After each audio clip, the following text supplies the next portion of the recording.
દેશભરમાં પેટ્રોલ અને ડીઝલના ભાવમાં ધરખમ વધારો થયો હોવાના સમાચાર મળી રહ્યા છે। દિલ્હીમાં પેટ્રોલનો ભાવ 97.77 રૂપિયા પ્રતિ લીટર થયો છે। યુદ્ધ પહેલા ક્રૂડ ઓઇલ લગભગ $70 પ્રતિ બેરલ વેચાતું હતું। હવે ક્રૂડ ઓઇલનો ભાવ $100 પ્રતિ બેરલને પાર પહોંચી ચૂક્યો છે। લીટરે 3 રૂપિયાનો વધારો કરવામાં આવ્યો, એટલે કે પેટ્રોલ 3 રૂપિયા મોંઘું થયું છે, ડીઝલ 3 રૂપિયા મોંઘું થયું છે। ત્યારે જ ન્યૂઝરૂમ ગુજરાતની યુટ્યુબ ચેનલને સબસ્ક્રાઇબ કરો અને ઇન્સ્ટાગ્રામ અને ફેસબુક પર ફોલો કરો। અપડેટ રહો, સત્યની સાથે રહો।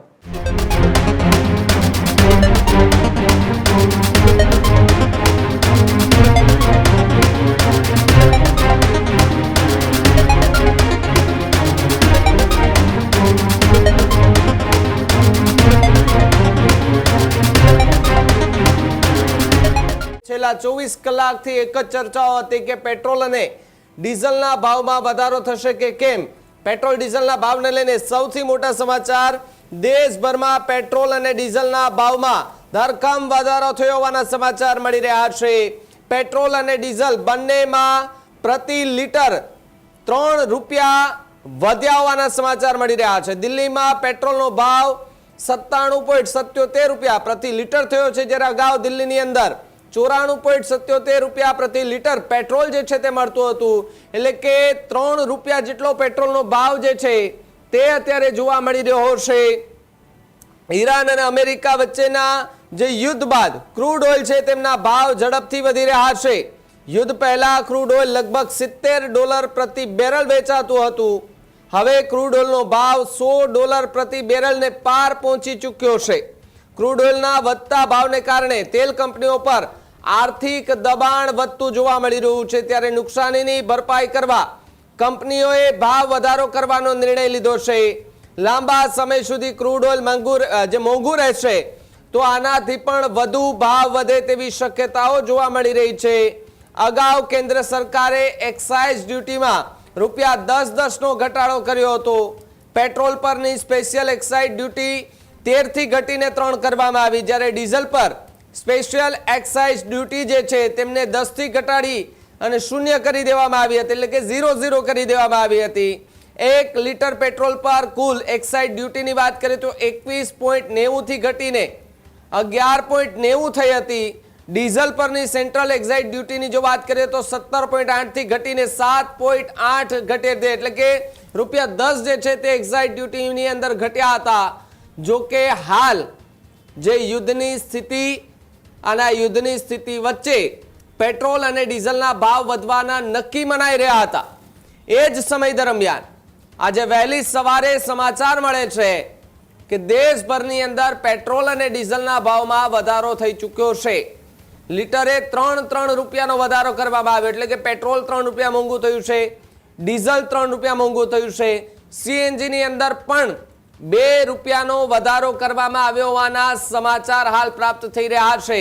હજુ પણ જો ક્રૂડ ઓઇલના ભાવમાં વધારો થાય છે તો આપણી ગાડીની અંદર જે પેટ્રોલ નખાવે છે તેમાં ભાવ વધારો થવાનો નિશ્ચિત માનવામાં આવી રહ્યો છે। એટલે કે જે ભાવ વધારાને લઈને જે ચર્ચાઓ થઈ રહી હતી એ ચર્ચાઓ વચ્ચે ભાવ વધતો જોવા મળી રહ્યો છે। છેલ્લા 3 દિવસથી આપણે જોઈએ છે વડાપ્રધાન નરેન્દ્ર મોદી પણ કહી રહ્યા છે પેટ્રોલ ડીઝલ ઓછું લેવાની વાત કરી રહ્યા છે, સોનું ઓછું ખરીદવાની વાત કરી રહ્યા છે। 1 વર્ષ માટે સોનું તો ન જ ખરીદવાની વાત કરી છે।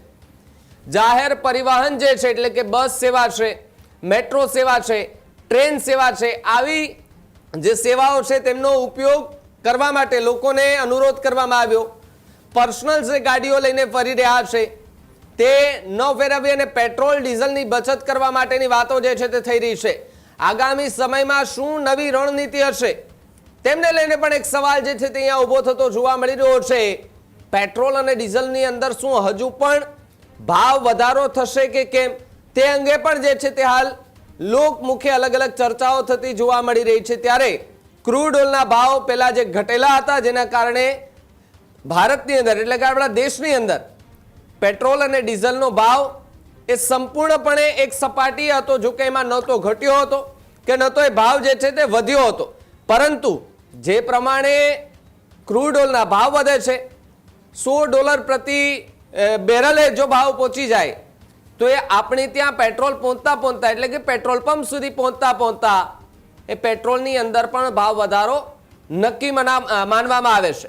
અને પછી આપણે જ્યારે પેટ્રોલ પુરાવીએ છીએ તો એ પેટ્રોલ સીધું જ 3 થી લઈને 4 રૂપિયા જેટલું જે છે તે મોંઘું થઈ જતું, કારણ કે કાચું જે તેલ હોય, જે પેટ્રોલ હોય, જેઓ ત્યાંથી લઈને આવે, એટલે કે ઇમ્પોર્ટ એક્સપોર્ટની અંદર હમણાં જ આપણે જોયું છે કે છેલ્લા કેટલાય દિવસોથી જે સ્ટ્રીટ ઓફ હોર્મુઝ છે ત્યાંથી જે જહાજો નીકળી રહ્યા છે તેમના પર પ્રતિબંધ મૂકવામાં આવ્યો હતો. કેટલાય જહાજો ત્યાં એ ફસાયેલી હાલતમાં પડ્યા છે, એટલે કે ઓઇલ હોય, પેટ્રોલ હોય, ડીઝલ હોય, આવા ટેન્કો લઈને આવતા જે જહાજો જે છે તે ઘણા દિવસોથી ત્યાં ફસાયેલા છે, જેના કારણે પણ આ સ્થિતિ જે છે તે અત્યારે પેદા થઈ હોય તેવું પણ એક સંભવત રીતે માનવામાં આવી રહ્યું છે. આગામી સમયમાં હજુ પણ પેટ્રોલ અને ડીઝલના ભાવમાં વધારો થાય તેવી પૂરેપૂરી શક્યતાઓ વર્તાઈ રહી છે, કારણ કે પેટ્રોલિયમ મંત્રી હરદીપસિંહ જે છે એમણે એક વ્યક્તિ એમને સવાલ કર્યો હતો, જ્યારે એક બેઠક હતી તેની અંદર એમને સવાલ કરવામાં આવ્યો હતો ત્યારે એમણે માત્ર સંકેતો આપ્યા હતા. ન્યૂઝરૂમ ગુજરાતે ત્યારે પણ કહ્યું હતું કે આ માત્ર સંકેતો નથી, આવનારા સમયમાં પેટ્રોલ અને ડીઝલના ભાવમાં ધરખમ વધારો થાય તેવી શક્યતાઓ છે.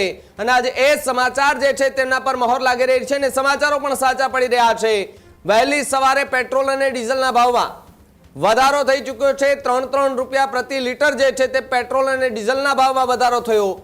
2 રૂપિયા પ્રતિ કિલો સીએનજી જે છે તેમાં પણ અત્યારે વધારો જે છે તે જોવામાં આવી રહ્યો છે. એટલે કે સામાન્ય માણસના ખીચા પર વધુ ભાર પડતો જોવા મળી રહ્યો છે. સામાન્ય માણસ, જે ગરીબ મધ્યમ પરિવાર છે, જે ટાણું કરી અને ટકનું કમાય છે, તેમના માટે આ મોંઘવારી જે છે તે હવે ખૂબ એક પાતળી જે ભેદ રેખા હોય છે તેના જેવી બની ગઈ છે કે એની આ પાર જવું કે એની પેલી પાર જવું. પેટ્રોલ અને ડીઝલના ભાવમાં લગાતાર વધારાના કારણે હાલ તો જે છે તે સામાન્ય માણસનું જનજીવન જે છે તે ખોરવાતું જોવા મળી રહ્યું છે. હજુ સુધી તમે અમારી ચેનલને સબસ્ક્રાઇબ નથી કરી તો અત્યારે જ ન્યૂઝરૂમ ગુજરાતને સબસ્ક્રાઇબ કરો, ફેસબુક અને ઇન્સ્ટાગ્રામ પર ફોલો કરો.